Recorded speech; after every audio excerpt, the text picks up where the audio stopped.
Okay, all right, we are back with Earl.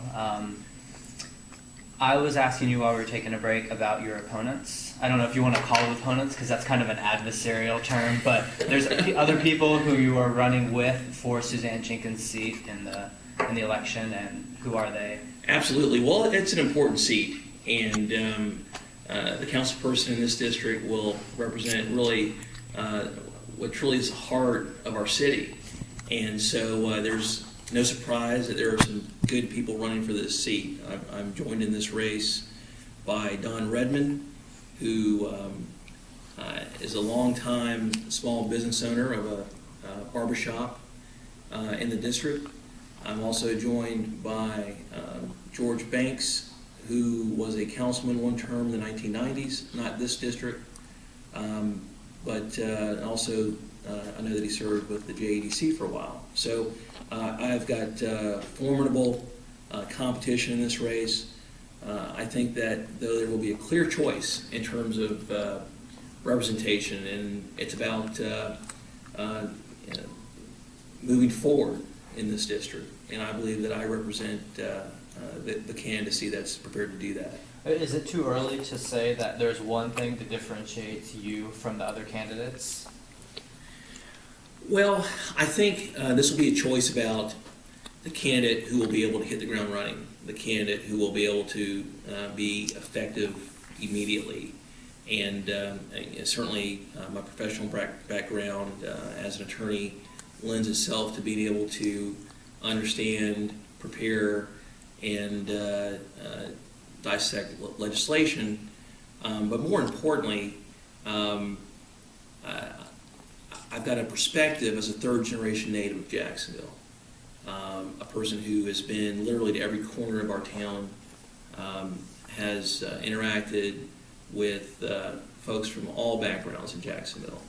That was the way I was raised. It's the way that I raised my children, and I understand the importance of that. So I think those two things combined, the ability and the perspective, I think makes for an effective representative, and I believe that I'm that candidate.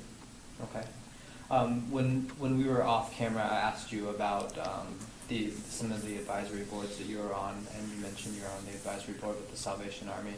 How do you feel about, well, I heard that there is a rumor that the Salvation Army was going to be forced out of downtown because someone was going to buy the building and probably tear it down and build expensive condos.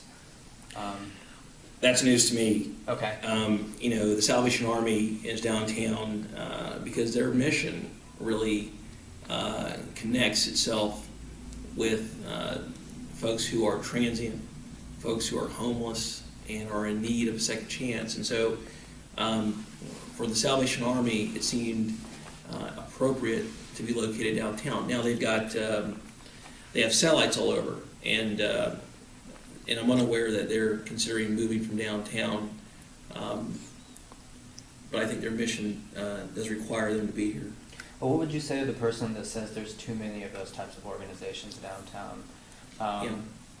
I understand that the reason that they are downtown is because the central bus station is downtown, most of the transportation is downtown, the health department is downtown, so those places have to center around the services that the people are in need of. But there are a lot of people that say, well, there's a homeless shelter on this corner and this corner, and there's too many homeless people downtown, and why can't they move to the south side, or stuff like that. Well, I think you make a very good point. These organizations, though, their mission literally is to meet the people where they are, and so Salzbacher, Salvation Army, other homeless shelters are primarily centered downtown because that's where the homeless in Jacksonville are. And I suppose if and when that changes, you'll see the demographic change, and you'll see those organizations and agencies again relocate to where their constituencies are located. I mean, is that the solution for the homeless population downtown, is a changing downtown demographic? Well, every city has homeless, and every city has poverty. The question is, whether you will be a city that will be compassionate, or whether you will be a city that will turn the other way.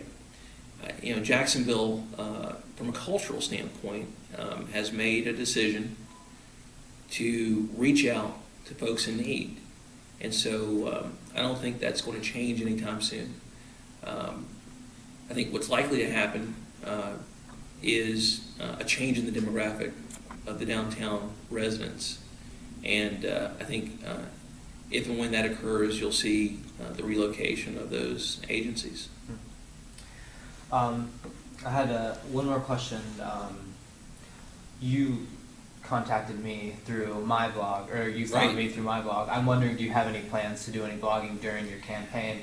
I think it would be a great thing for you and for the city and for people who might consider voting for you to talk about your experiences during the campaign. Do you have any plans to do that? Joey, we do.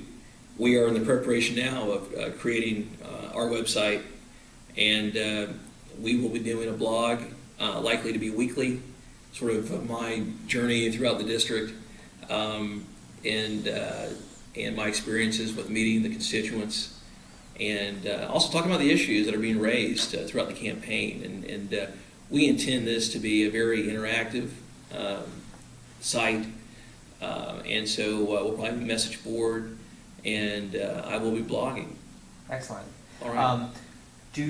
Would you be willing to answer any questions from people on Urban Jacksonville if they want to leave a comment on the post when I post this tomorrow? Would you be willing to respond? Of course. Okay, excellent.